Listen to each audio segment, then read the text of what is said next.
Mind में मैं मनीषा तिवारी मिश्रा। आज हम देखेंगे लर्नर्स कैरेक्टरिस्टिक्स जो कि NVS 2022 के सिलेबस के अकॉर्डिंग जो टीचिंग एप्टीट्यूड है उसका ये सेकंड टॉपिक है। तो चलिए देखते हैं आज इस टॉपिक को डिटेल में। तो फर्स्ट पॉइंट की तरफ देखते हैं। Learner's characteristic is a concept that revolves around how the student's learning experience is influenced by personal, social, cognitive and academic elements। तो बच्चों की जो विशेषताएं होती हैं, शिक्षार्थी की जो विशेषताएं हैं, उससे देखने के लिए सबसे पहले हमें ये समझना होता है कि बच्चों की अवधारणा क्या है और बच्चे किस तरीके से सीखते हैं, उनकी व्यक्तिगत गुण क्या है, उनकी सामाजिक बैकग्राउंड क्या है और किसी भी चीज़ को समझने में उन्हें कितना टाइम लगता है और जो शैक्षणिक तत्व हैं वो शैक्षणिक तत्वों से कैसे प्रभावित होते हैं, इन सारी चीज़ों को समझना। ठीक है, ये एक विशेषता होती है बच्चों को समझने में। ये हर एक बच्चे की एक विशेषता होती है जिसे समझकर पढ़ाया जाए। यह माना जाता है कि यह पहलू छात्र कैसे और क्या सीखते हैं दोनों में महत्वपूर्ण भूमिका निभाती हैं। बच्चे क्या सीखते हैं और कैसे सीखते हैं, यही दो भूमिकाएं हैं जो बहुत ही महत्वपूर्ण होती हैं, जिसे समझना बहुत ज़्यादा ज़रूरी है। नेक्स्ट पॉइंट की तरफ बढ़ेंगे। यहाँ आप देखेंगे कि बच्चों के डेवलपमेंट के बारे में थोड़ा सा एक्सप्लेन किया गया है। यहाँ पे फिजिकल डेवलपमेंट है और यहाँ पर है cognitive development, then emotional development और सोशल डेवलपमेंट। ठीक है, तो प्ले डेवलपमेंट चिल्ड्रंस 4 वेज। तो बच्चों के अंदर 4 प्रकार से डेवलपमेंट होते हैं। जैसे कि हमने देखा कि बच्चों को पहले किस चीज़ में फोकस करना है कि उनकी व्यक्तिगत, सामाजिक और वे कैसे पढ़ते हैं, इस चीज़ को समझना है।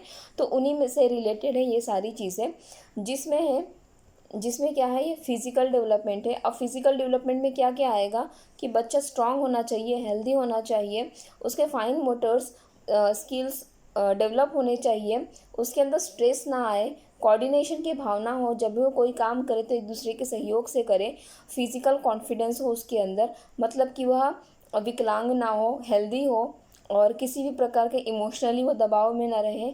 ये सारी चीज़ें हैं। उसके बाद एलिजिबल हो किसी भी चीज़ को करने में।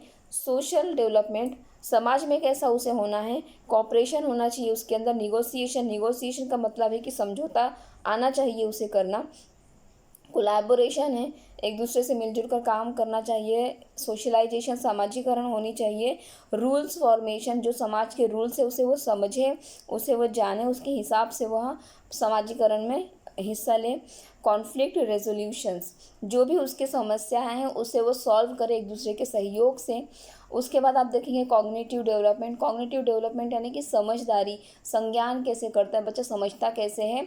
तो साइंटिफिक मैथमेटिक्स थिंकिंग, उसके अंदर साइंटिफिक मैथमेटिकल से रिलेटेड थिंकिंग होनी चाहिए। एक प्रैक्टिकल तौर पे बच्चे को सोचना आना चाहिए। रिसर्च एंड इंक्वायरी स्किल्स, बच्चों के अंदर किसी भी अगर कोई रीज़न है, कोई चीज़ अगर हो रही है तो उसके पीछे का रीज़न क्या है ये जानने की उसके अंदर उत्सुकता हो, इस प्रकार के डेवलपमेंट उसके अंदर करना है। इंक्वायरी स्किल्स हो। इंडिपेंडेंट थिंकिंग, उसकी जो थिंकिंग होती है वो डिपेंडेंट ना रहे किसी और की सोच पे, वो खुद उस चीज़ को खोज के निकालें, किसी भी समस्या का समाधान वो खुद खोज के निकालें, इतना काबिल हो स्टूडेंट। लैंग्वेज स्किल्स उसकी अच्छी हो, लिटरेसी स्किल्स उसकी अच्छी हो। उसके बाद इमोशनल डेवलपमेंट की तरफ भी ज़्यादा ध्यान दिया जाता है, जिसमें कि जॉय, खुशी कैसी होती है, एम्पैथी, क्या बोलते हैं, सिंपैथी कहते हैं, एम्पैथी कहते हैं उसे।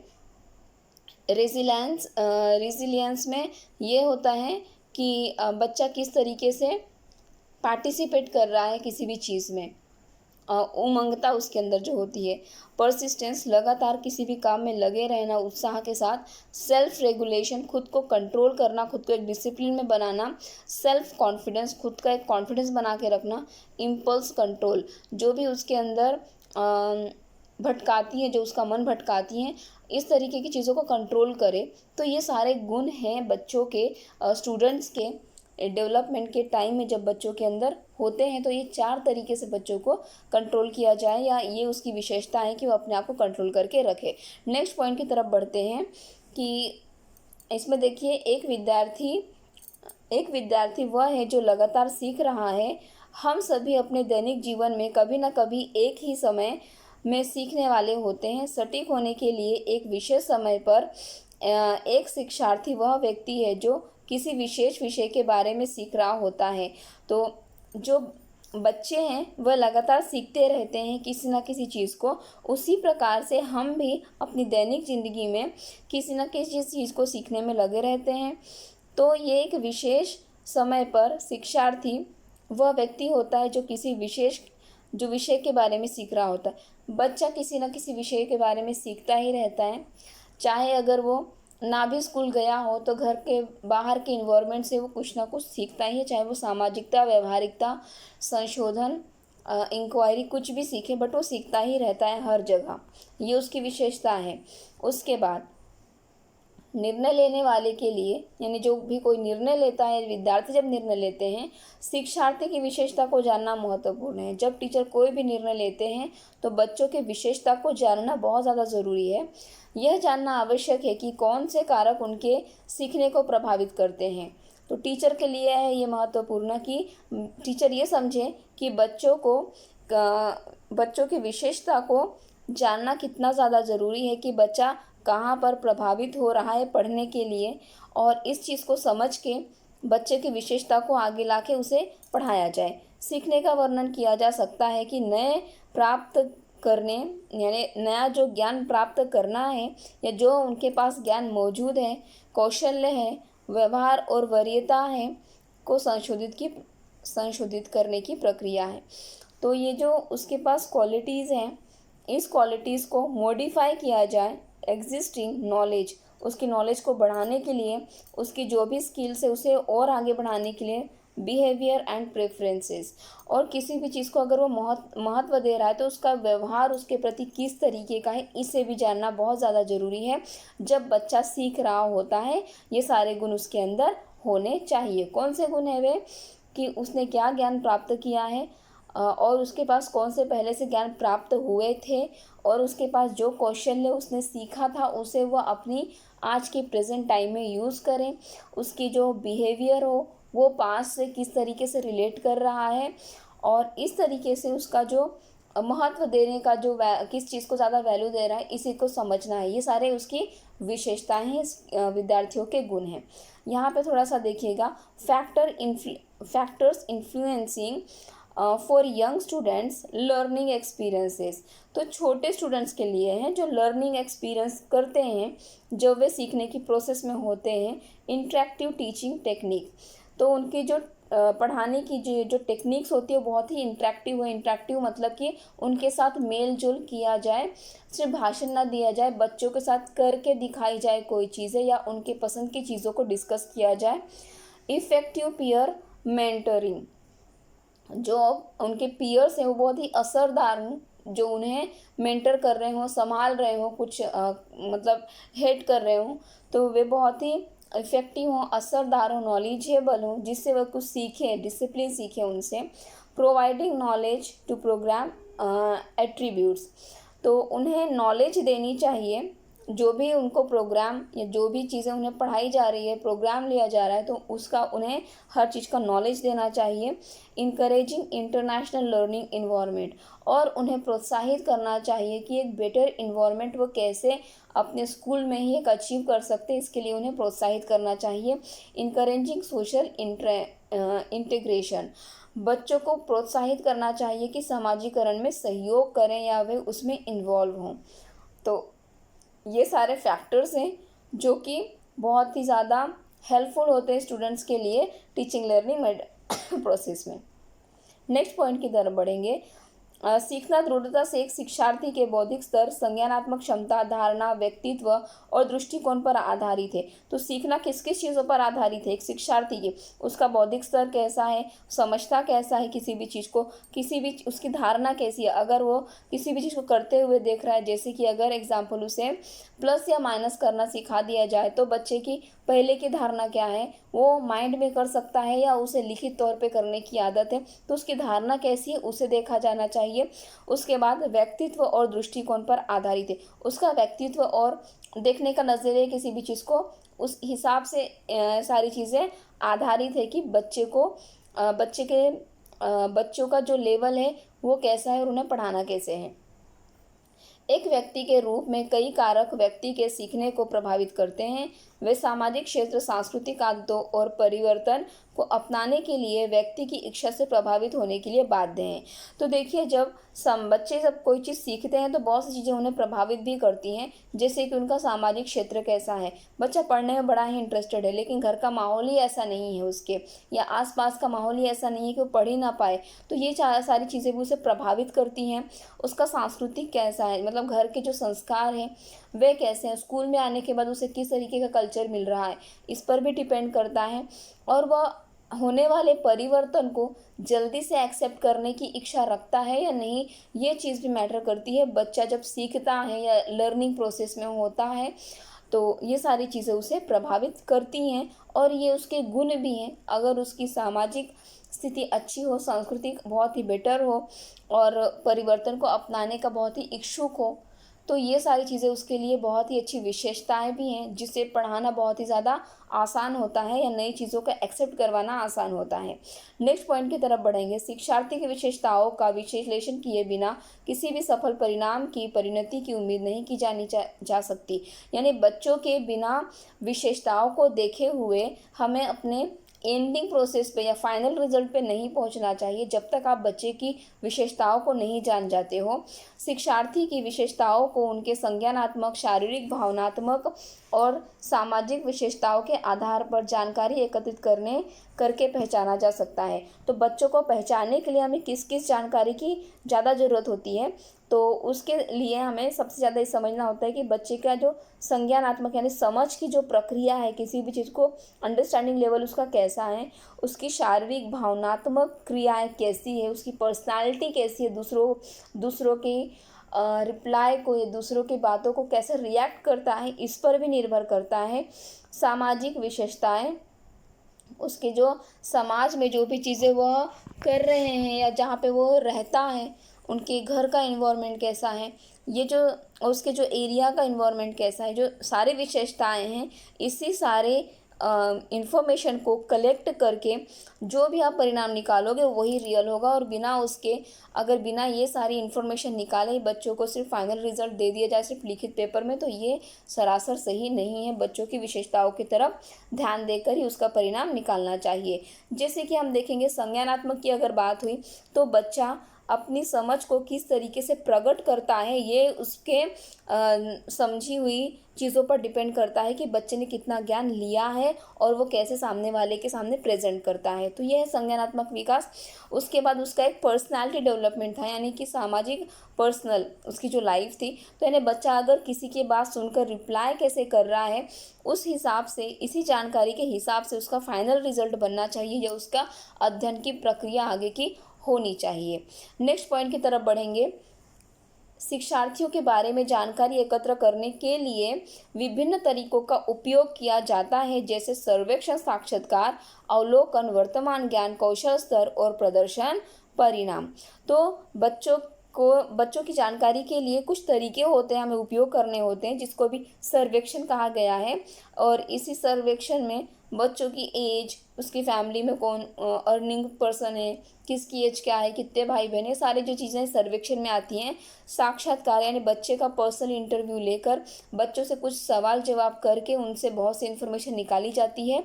अवलोकन करके बच्चे को किसी एक सिचुएशन में रख के उसे ऑब्ज़र्व करना है कि वो किस तरीके से व्यवहार करेगा, या फिर उसका अभी वर्तमान का ज्ञान कैसा है, उसके आधार पर भी बच्चे की जानकारी निकाली जा सकती है।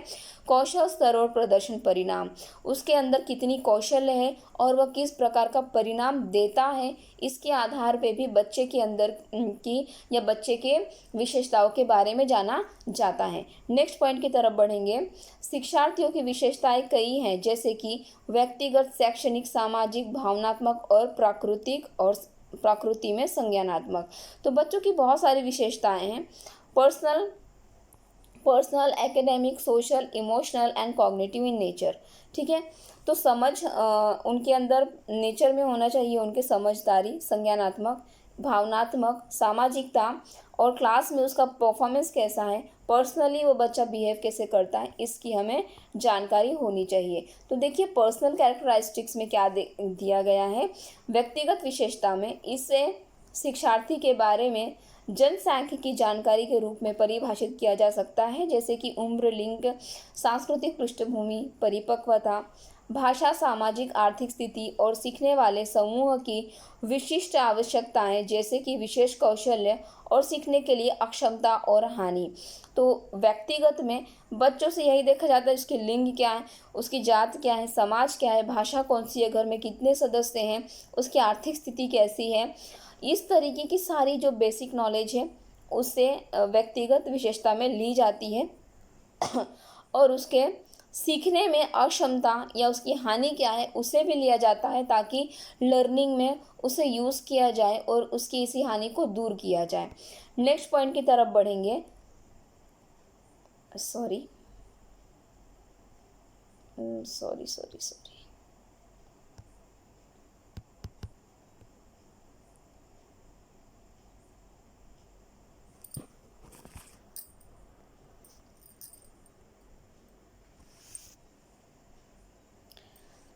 नेक्स्ट पॉइंट की तरफ बढ़ेंगे।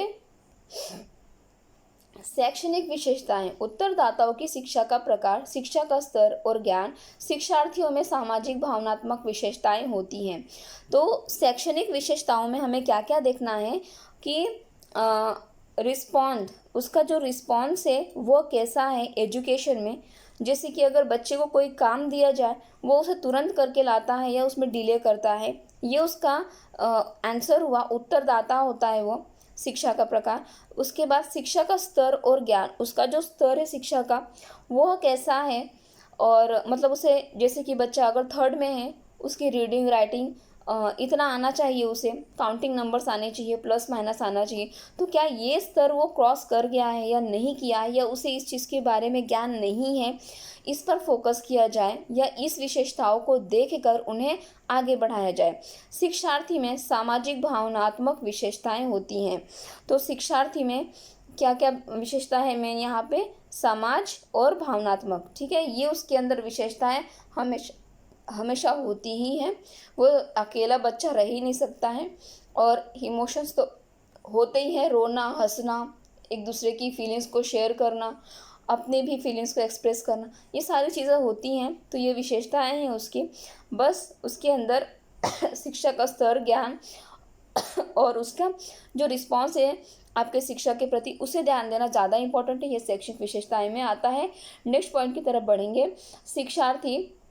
शिक्षार्थी की संज्ञानात्मक विशेषताएं, यानी बच्चे की समझदारी में जो क्या क्या विशेषताएं होती हैं का वर्णन किया जा सकता है, जैसे स्मृति, मानसिक दबाव, समस्याओं का हल करना, बौद्धिक कौशल याद रखना, मस्तिष्क में सूचनाओं को व्यवस्थित और संग्रहित करना।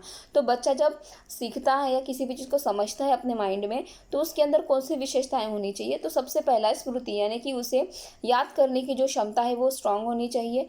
उसका मानसिक जो दबाव है वो फ्री होना चाहिए, बच्चों के अंदर किसी भी प्रकार का मानसिक दबाव ना हो, अपनी समस्याओं को वो स्वयं हल कर ले या उसके लिए कई सारे पहलुओं को निकालें और उसमें से सही चीज़ों को चुन के उसे इस्तेमाल करें अपने पास्ट के एक्सपीरियंस से। बौद्धिक कौशल्य, उसके अंदर बुद्धिमानी, उसके अंदर किसी भी चीज़ को सॉल्व करने की कौशल होनी चाहिए, या इतना वो निपुण होना चाहिए किसी भी पार्ट को याद रख सके, ना ही सिर्फ पार्ट को, की हुई चीज़ को भी वो समझे, उसे याद रखे लंबे समय तक, मस्तिष्क में सूचनाओं को व्यवस्थित और संग्रहित करे। कोई भी चीज़ अगर वो करके देख रहा है तो उस सूचनाओं को अपने दिमाग में काफ़ी समय तक संग्रहित करके रखे। यही है शिक्षार्थी की संज्ञानात्मक विशेषता, इसे याद रखिएगा। नेक्स्ट पॉइंट की तरफ बढ़ेंगे। यहाँ पे आप देखिएगा characteristic of cognitive learning strategies. तो ये उसी से रिलेटेड है कि जब बच्चा समझने योग्य, संज्ञानात्मक विशेषताएं जो है उसमें क्या क्या होनी चाहिए। यूज़ ऑफ मेमोरी, बच्चा अपनी मेमोरी को अच्छी तरीके से यूज़ करे। यूज़ ऑफ रिपीटेशंस, जो भी चीज़ें रिपीट हो रही हैं उसको अच्छी तरीके से वो रिपीट ना करे, एक ही बार में उसे निपटा ले, ऐसा हो। यूज़ ऑफ इमेजिनेशंस, अपनी एक बेहतर इमेजिनेशन क्रिएट करें। इंट्रैक्शन, एक दूसरे से जब वो इंट्रैक्ट करें तो उसका जो कौशल है उस टाइम पे एक बेहतर हो। कॉम्प्रहेंशंस, समझदारी बहुत हो, छोटी सी चीज़ को भी बड़े अच्छे तरीके से समझ जाए। ऑडिटरी प्रोसेसिंग, सुनने की भी क्षमता उसकी काफ़ी अच्छी हो ताकि उसे समझने में ज़्यादा विलम्ब ना लगे। तो ये सारी कैरेक्टरिस्टिक है कॉग्निटिव लर्निंग स्ट्रेटेजीज की। नेक्स्ट पॉइंट की तरफ बढ़ेंगे। ये कौन सी विशेषता है कैरेक्टरिस्टिक्स, विशेषताएं। सीखने के चरण के दौरान एक शिक्षार्थी को भिन्न मुद्दों का सामना करना पड़ता है, जैसे परीक्षा का डर, परीक्षा पैटर्न, अध्ययन सामग्री और पाठ्यक्रम आदि। इन समस्याओं को कड़ी मेहनत, लगातार प्रयासों और अधिक अभ्यास के माध्यम से हल किया जा सकता है। नीचे दिए गए शिक्षार्थियों की कुछ विशेषताएं हैं। तो देखिए, जब बच्चा सीखता है, सीखने के चरण में होता है, तो बच्चा किसी ना किसी प्रॉब्लम्स को फेस करता है जो उसकी पर्सनल प्रॉब्लम है। तो कुछ बच्चे ऐसे होते हैं जो कि डरते हैं, परीक्षा के पैटर्न से भी डरते हैं, और कभी कभी अध्ययन सामग्री या पाठ्यक्रम से डरते हैं। कभी कभी ऐसा भी होता है कि बच्चे को कोई चीज़ आती भी है, बट वो किसी को बताने से या टीचर के सामने बोलने से भी डरते हैं। ये भी प्रॉब्लम होती है बच्चों के अंदर। तो इन समस्याओं को कैसे दूर किया जा सकता है? उसे कड़ी मेहनत द्वारा या लगातार प्रयास द्वारा किसी भी चीज़ का अभ्यास करके इसे दूर किया जा सकता है या इस समस्या को हल किया जा सकता है। और शिक्षार्थियों की कुछ और विशेषताएं जिसे हम देखेंगे, तो यहाँ पे है गुड लिसनर्स आर क्यूरियस। ठीक है, ध्यान से समझना, यानी कि जो बच्चे होते हैं, बहुत अच्छे जो बच्चे शिक्षार्थी होते हैं, वो बहुत ही उत्सुक होते हैं सीखने के लिए। एक अच्छे शिक्षार्थी में सावधानी पूर्वक समझ का गुण होता है। अधिकांश ज्ञान कड़ी मेहनत और प्रयासों से प्राप्त किया जा सकता है। एक शिक्षार्थी को विषय वस्तु को ध्यान से समझने का प्रयास करना चाहिए। एक प्रभावी शिक्षार्थी हमेशा उद्दीपन की व्याख्या करने, उन्हें संयोजन करने और उनमें अंतर करने और उन्हें कुछ अर्थ देने का प्रयास करता है। तो देखिए, जब बच्चे के अंदर समझदारी आती है या किसी भी चीज़ को समझने की वह खुद से प्रयास करता है, इसे जिज्ञासु कहा जा सकता है। तो इस गुण में बच्चे को ज्ञान जब प्राप्त करना होता है तो उसे बड़ी कड़ी मेहनत करनी पड़ती है, खूब प्रयास करने पड़ते हैं, तब जाके उसे कोई चीज़ समझ में आती है। और यहाँ पर अगर वो किसी वस्तु की अगर बात करें, तो जब वो किसी वस्तु को अगर देखता है तो उसे समझने की कोशिश करता है, उसे जानने की कोशिश करता है, वो उस चीज़ को व्याख्या करने की भी कोशिश करता है, संयोजित करता है, संभालता है उस चीज़ को, और उसके अंदर डिफरेंस भी क्रिएट करने की क्षमता रखता है बच्चा। इतना वो अगर उत्सुक है किसी भी चीज़ को करने में, तो ये उसकी विशेषताएं हैं कि वो उस चीज़ को देखकर उसे डिफ्रेंशिएट भी करने के बारे में या अंतर करने के बारे में भी सोचेगा, और उसका अर्थ भी निकालेगा, समझेगा, और उसे एक नया नाम भी दे देगा। वो अगर किसी चीज़ को कर रहा है, उसे पहले से कुछ अनुभव है, पास्ट में उसने कुछ किया हो और प्रयोग कर रहा है, आज किसी नई चीज़ का इन्वेंशन कर रहा है, तो वहाँ पे इन सारी चीज़ों का इस्तेमाल करेगा, अपनी उत्सुकता का, अपनी समझ का। नेक्स्ट पॉइंट की तरफ बढ़ेंगे। आप देखेंगे यहाँ पे the 4 stages of curiosity in investigations. ठीक है, तो 4 प्रकार है उत्सुकता के। इन्वेस्टिगेशन अगर बच्चे करते हैं तो पहला है सेल्फ एम्पैथी, पहले खुद को समझना। व्हाई डू आई केयर, यानी मैं इस चीज़ की चिंता क्यों कर रहा हूँ। What is the human impact, ये किस तरीके से इंसानों के जीवन में असर करेगा, इसके बारे में सोचना। अगर कोई भी चीज़ कर रहे हैं तो बच्चा पहले ये सोचेगा मैं इसे करूँगा क्यों, क्या है इसका मतलब। जैसे कि अगर बच्चों को टेबल रन करने के लिए कह दिया जाए, ठीक है, टेबल कह दिया जाए, तो बच्चा सोचेगा वो इसे कर क्यों रहा है। लेकिन जैसे जैसे उसे एक्सपीरियंस आएगा कि काउंटिंग नंबर से बेटर तो टेबल है, जल्दी से काउंटिंग होती है, तो ये जब समझ आ जाएगी तब वो क्या करेगा, ट्रांसफ़र करेगा। Transfer, how can this knowledge be applied new context, यानी कि यही जो नॉलेज है, यही जो टेबल वो लर्न कर रहा है, इसे वो कैसे नई नॉलेज को प्राप्त करने के लिए उसे यूज़ करेगा। जैसे कि जब उसकी क्लास बढ़ती है तो इसी टेबल के द्वारा वो अपनी आगे की मैथ्स को सॉल्व कर पाता है, ये चीज़ उसे समझ में आती है। या फिर व्यवहारिकता में जब वो देखता है कि कैसे वो 5 के टेबल को या 6 के टेबल को बोल कर जल्दी से अपने व्यवहारिकता या दुकान की चीज़ों को कैलकुलेट कर लेता है, ये चीज़ अगर उसे समझ में आ गई तो उसमें उसे उत्सुकता आ जाती है। उसके बाद प्रोसेस होता है, I want to know how the system works. फिर वो देखेगा कि मुझे ये देखना है कि ये जो काम वो कर रहा है वो किस तरीके से काम करता है, वो उसे प्रैक्टिकल में करने की सोचेगा। उसके बाद कंटेंट, सॉरी ये तो लास्ट का आ गया प्रोसेस, कंटेंट आएगा थर्ड में। I want to understand this content, मुझे इस कंटेंट को समझना है बेहतर तरीके से।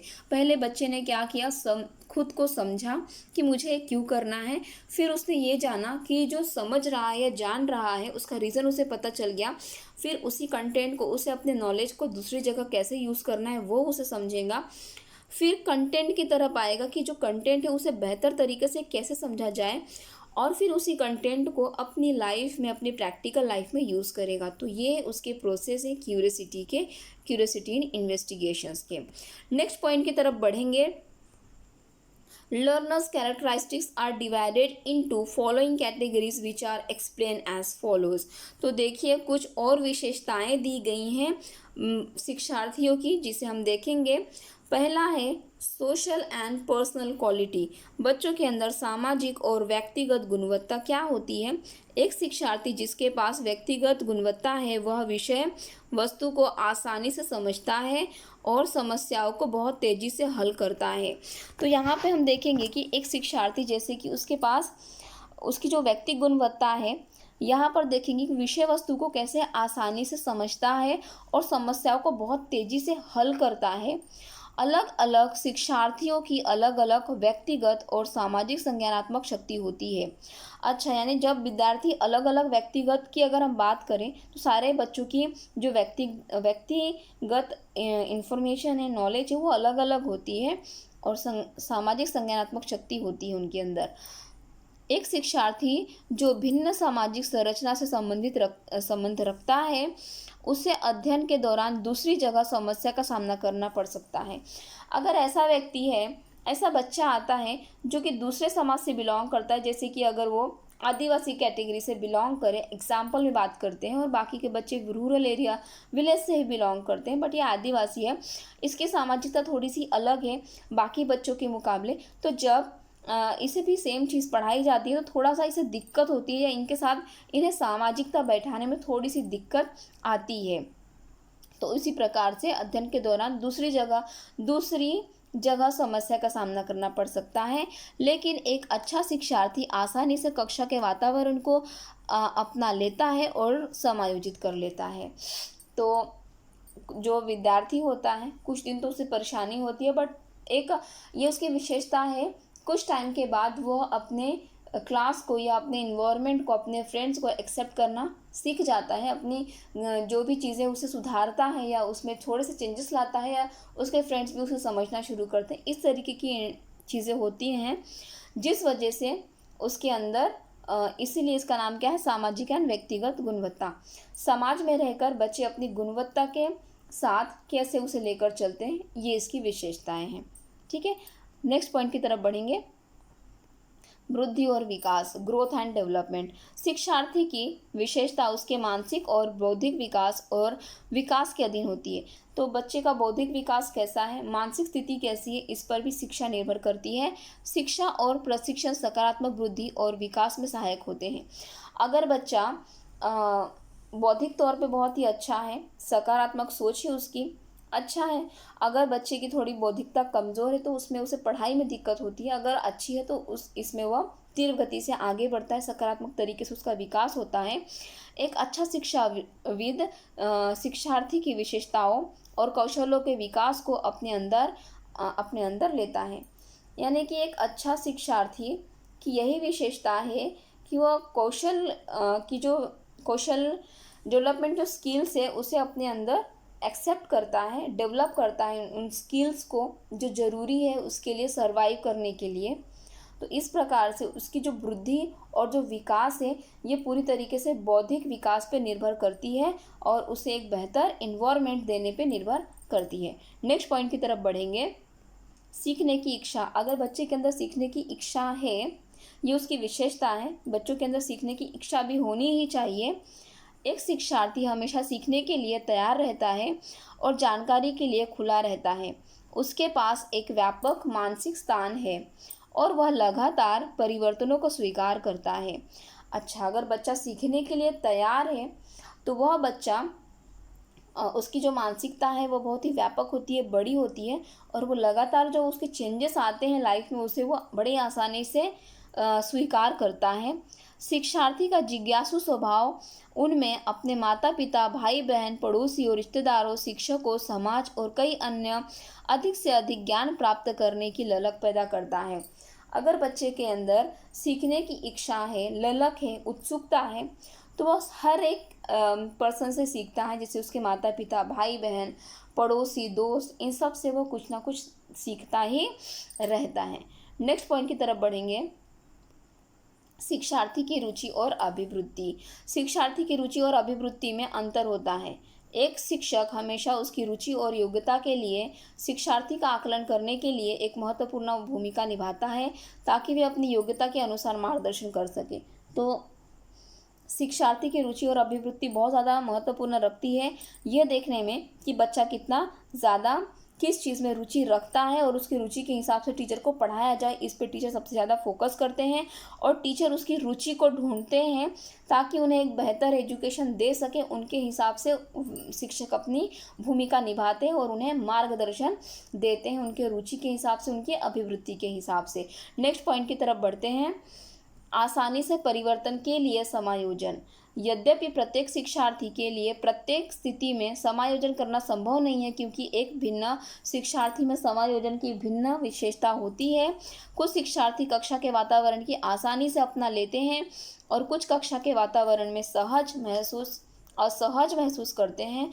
अतः एक अच्छे शिक्षार्थी को परिस्थिति के अनुसार समायोजन करना चाहिए। तो आसानी से परिवर्तन के लिए समायोजन, यानी कोई नया परिवर्तन अगर होता है तो आसानी से उसे एक्सेप्ट करना आना चाहिए। यह एक अच्छे शिक्षार्थी की विशेषता है।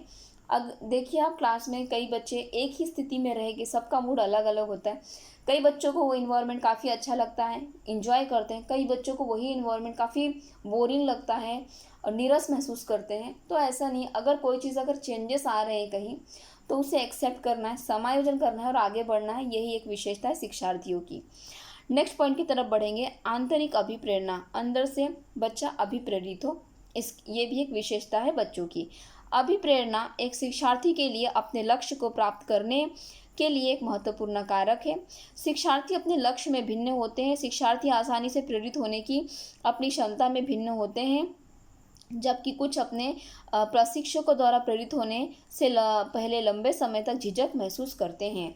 तो आंतरिक प्रेरणा होनी चाहिए बच्चों के अंदर कि वे जो भी चीज़ अगर पढ़ रहे हैं तो अंदर से उसे उस चीज़ की उत्सुकता होनी चाहिए।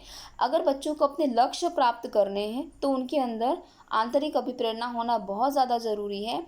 इस प्रकार से अगर शिक्षार्थी आंतरिक रूप से प्रेरित हैं तो उन्हें बड़ी आसानी से अपना लक्ष्य मिलता है। नहीं तो कई बच्चे अपने टीचरों से भी प्रेरित होते हैं और काफ़ी लंबे समय तक कुछ बच्चे ऐसे होते हैं कि झिझक महसूस होने की वजह से वह प्रेरित नहीं हो पाते हैं अपने टीचरों से। तो अच्छे शिक्षार्थी की विशेषता यही है कि वह आंतरिक रूप से अभिप्रेरित हो और टीचर को भी उन्हें अभिप्रेरित करना चाहिए, ताकि वह अपने लक्ष्य तक पहुँचे और अपनी पढ़ाई में उत्सुकता दिखाएं। नेक्स्ट पॉइंट की तरफ बढ़ेंगे। सामाजिक सांस्कृतिक पृष्ठभूमि। शिक्षार्थी विभिन्न संस्कृति, क्षेत्र और पारिवारिक पृष्ठभूमि से आते हैं। ये शिक्षार्थी एक समरूप समूह में प्रदर्शन करते हैं। शिक्षार्थी को कक्षा के वातावरण को समझने और अनुकूलन करने में कुछ समय लगता है। शिक्षार्थी के लिए शुरुआत में विभिन्न विषयों को अनुकूलित करना, समझना और विलय करने में बहुत मुश्किल होता है। तो सामाजिक सांस्कृतिक पृष्ठभूमि, बच्चे अलग अलग पृष्ठभूमि से आते हैं और इसी प्रकार से बच्चों को एक क्लास में अलग अलग पृष्ठभूमि से आए बच्चों के साथ अनुकूलन करने में बहुत समय लगता है। और इस वजह से शुरुआत में उन्हें थोड़ी सी मुश्किलों का सामना करना पड़ता है। जब वे अलग अलग कल्चर के एक साथ बैठते हैं तो अपने घर से थोड़ा अलग वातावरण देखते हैं तो उन्हें थोड़ा सा अलग महसूस होता है। और ये भी एक विशेषता है कि बच्चे जल्दी से उस चीज़ को एक्सेप्ट करें, दूसरों की सामाजिक संस्कृति को, उसकी पृष्ठभूमि को। ये एक उसकी विशेषता है। नेक्स्ट पॉइंट की तरफ बढ़ेंगे। सीखने की शक्ति। कुछ शिक्षार्थी प्रश्नों को बहुत जल्दी समझ जाते हैं, समस्याओं का समाधान कर देते हैं। यदि शिक्षार्थी समस्याओं को आसानी से हल करता है तो इसका अर्थ है कि एक शिक्षार्थी की समझ का स्तर दूसरे व्यक्ति की तुलना में अधिक होता है, जो समस्याओं को समझने और हल करने में अधिक समय लेता है। देखिए, हमारे क्लास में से कई बच्चे हैं, सारे बच्चे सेम नहीं होते हैं। हर कोई अलग अलग कैटेगरी के होते हैं। किसी कोई जल्दी सीख जाता है, कोई लेट सीखता है। इसी प्रकार से कुछ बच्चे इतने शार्प होते हैं कि किसी भी एक क्वेश्चन को समझ के तुरंत उसका सोल्यूशन निकाल देंगे, और कुछ बच्चे वहीं स्लो लर्नर होते हैं, उन्हें क्वेश्चन ही समझ में नहीं आता है तो सोल्यूशन कैसे निकालेंगे। इस प्रकार से कई सारे बच्चे होते हैं जिनके अंदर सीखने की शक्ति काफ़ी प्रबल होती है, कुछ बच्चों के अंदर नहीं होती है। तो ये भी एक विशेषताएं हैं बच्चों की। नेक्स्ट टॉपिक की तरफ, पॉइंट की तरफ, घबराहट। घबराहट सीखने वाले का प्राकृतिक गुण है। यदि शिक्षार्थी घबराहट महसूस करता है, अगर इसका मतलब है कि उन्हें चीज़ों के बारे में जानकारी कमी है, इसे शिक्षण अधिगम प्रक्रिया की सहायता से दूर किया जा सकता है। अगर बच्चा डर रहा है किसी भी टीचर से या क्लास आने में डर रहा है, तो उसका कुछ रीज़न होगा। इसे पता करना चाहिए कि बच्चा डर क्यों रहा है, किस चीज़ की प्रॉब्लम है, और उसे उस हिसाब से कंफर्टेबल क्लास में करना चाहिए। अगर बच्चा डर रहा है बहुत ज़्यादा, तो उसे शिक्षण अधिगम प्रक्रिया की सहायता से भी दूर किया जा सकता है। डरना मतलब कि किसी भी बच्चे को किसी चीज़ की नॉलेज कम है, इस वजह से वो डरता है, और उसे उसी नॉलेज के बारे में डिटेल में बताकर उसकी मदद करके शिक्षण अधिगम प्रक्रिया से उसका डर को दूर करना चाहिए। तो नर्वसनेस भी एक विशेषता है बच्चों के अंदर, कैरेक्टरिस्टिक है। नेक्स्ट पॉइंट की तरफ बढ़ेंगे, दिमाग और रचनात्मक का उपयोग। सभी शिक्षार्थियों का अपने जीवन के प्रति अलग दृष्टिकोण होता है। अधिकांश शिक्षार्थी जो उन्हें सिखाया जाता है उसे स्वीकार करते हैं, लेकिन उनमें कई रचनात्मक क्षमताएं होती हैं। उनके पास चीज़ों का पता लगाना और नवाचार को सोचने की क्षमता है। दिमाग और रचनात्मक, बच्चों को जो चीज़ आप सिखाएंगे बच्चे वे चीज़ सीखते हैं, लेकिन कई बार ऐसा होता है कि हम जो सिखाते हैं उससे कई गुना ज़्यादा बेहतर बच्चे करते हैं। ये उनकी रचनात्मक उपयोग होता है, रचनात्मक दृष्टिकोण होता है उनका, जो कि वो बेहतर तरीके से करते हैं और अपनी नई सोच से, नई क्षमता से काफ़ी चीज़ों को भी हासिल कर लेते हैं। तो ये भी एक कैरेक्टरिस्टिक है बच्चों का, दिमाग और रचनात्मक का उपयोग, application of mind and creativity. Next point की तरफ बढ़ेंगे, सीखने के कुछ अन्य महत्वपूर्ण परिणाम हैं। सीखना नए या पुराने शिक्षार्थी का मिश्रण है। अच्छा, सीखना नए या फिर पुराने शिक्षार्थी का मिश्रण है। आप अच्छा, हाँ, अगर आप कोई भी चीज़ को सिखा रहे हैं बच्चों को, तो ये डिपेंड करता है कि आपने इसे सिखा दिया है, बट कई बच्चों को आप ये चीज़ सिखाते हैं, तो जब वो बच्चा फिर से, कोई बच्चा अगर एक ही बच्चा फिर से क्लास को रिपीट कर रहा है, तो वो बच्चा तो पुराना है और नए बच्चे भी आते हैं उस क्लास में। तो इस प्रकार से नए और पुराने बच्चों के बीच का मिश्रण होता है सिखाना, कि उन्हें कितना और कैसे सिखाना है, किसे कितनी नॉलेज है, उस हिसाब से यह शिक्षार्थी के साथ साथ समाज के विकास में सहायक होता है। बच्चों के विकास के साथ हमारे समाज का भी विकास होता है जब हम बच्चों को कुछ नया सिखाते हैं। यह शिक्षार्थी का उद्देश्यपूर्ण क्षमता को बढ़ाता है, बच्चे के गोल्स की तरफ हम लेके जाते हैं बच्चों को जब हम बेहतर तरीके से उन्हें पढ़ाते हैं। यह शिक्षार्थी को उसके वातावरण के साथ तालमेल बिठाने में मदद करता है। तो ये जो इन्वायरमेंट जो बच्चों को हम सिखाते हैं, ये बच्चों को उनके नए वातावरण के साथ तालमेल बिठाने में मदद करता है। इसके परिणाम स्वरूप शिक्षार्थी के व्यवहार में परिवर्तन होता है। शिक्षार्थी आनुवंशिकता और वातावरण का एक उत्पाद है। तो जैसे बच्चे स्कूल आते हैं, कुछ नया सीखते हैं, बेटर सीखते हैं, तो यहाँ पे क्या होता है, बच्चे नया कुछ सीखते हैं, नई चीज़ों को, नई नॉलेज को गेन करते हैं, और परिणाम स्वरूप बच्चों के व्यवहार में परिवर्तन होता है। और बच्चे वैसे भी आनुवंशिकता और वातावरण, इन दोनों के उत्पाद हैं। मतलब क्लास में, घर में जो वातावरण मिलता है और बच्चों को जन्म से जो आनुवंशिकता मिलती है, इन दोनों के उत्पाद होते हैं बच्चे, शिक्षार्थी। नेक्स्ट पॉइंट की तरफ बढ़ेंगे। अब हम नेक्स्ट निष्कर्ष देखेंगे, कंक्लूजन क्या हुआ इस पूरे टॉपिक का। ऊपर चर्चा की गई शिक्षार्थी विशेषताओं से संकेत मिलता है कि शिक्षार्थी के पास अलग अलग विशेषताएं हैं जिनका उपयोग एक अच्छे शिक्षार्थी को समझने के लिए किया जाता है। वे स्थिति के अनुसार खुद को समायोजित कर सकते हैं और अपने उद्देश्य को प्राप्त कर सकते हैं। तो ऊपर जो भी हम आज पढ़े हैं, जितना भी हम अभी पढ़ के आए हैं, इससे यही समझ में आता है कि अच्छे बच्चों की या अच्छे शिक्षार्थी की क्या विशेषता होती है। बच्चों को कैसे हमें समझना है उनकी विशेषताओं से, और उस हिसाब से हमें उनके साथ समायोजित करना है और उन्हें उनके उद्देश्य तक पहुंचाना है। नेक्स्ट पॉइंट की तरफ बढ़ेंगे। 21वीं सदी में डिजिटल स्रोत एक महत्वपूर्ण शिक्षण मंच के रूप में भी कार्य करते हैं। शिक्षार्थी विशेषताओं के समूह के साथ प्रभावी ढंग से समन्वय करना शिक्षार्थियों को जीवन की उच्च गुणवत्ता का आनंद लेने और लचीला, अंतर्राष्ट्रीय, रचनात्मक और आत्मविश्वास के साथ एक अच्छा संबंध बनाने के लिए प्रदान करता है।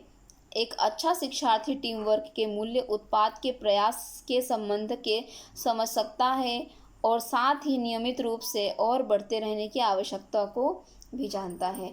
तो इस प्रकार से 21वीं सदी में बच्चों को टेक्नोलॉजी से पढ़ाया जाता है, जिस वजह से बच्चों को काफ़ी मदद मिलती है। काफ़ी प्रभावी ढंग तरीके से हम लोग पढ़ाते हैं, बच्चों को समन्वय करते हैं, एक दूसरे के साथ उन्हें जोड़ते हैं और उनकी जो गुणवत्ता है ज़िंदगी की, उसे हम आगे बढ़ाने का प्रयास करते हैं एज ए शिक्षक। और इस प्रकार से जो टाइमिंग होता है लचीला होता है, ऐसे ज़्यादा स्ट्रिक्ट डिसिप्लिन नहीं रखा जाता है बच्चों को उनके एज के हिसाब से छूट दी जाती है और इस प्रकार से उन्हें उनके अंदर आत्मविश्वास बनाया जाता है, जिस वजह से बच्चा एक बेहतर बन सके, उसके अंदर के कौशल्य का निर्माण हो और वह अपने अंदर समझ पैदा करे कि जो भी उसके अंदर क्रिएटिविटी उसे वो बाहर निकाले और कुछ नया करें और आगे बढ़ते रहें। यही सारी चीज़ें हम समझते हैं इस विशेषताओं से। तो अगर वीडियो अच्छा लगा हो तो लाइक, शेयर और सब्सक्राइब जरूर करिएगा and thank you for watching this video.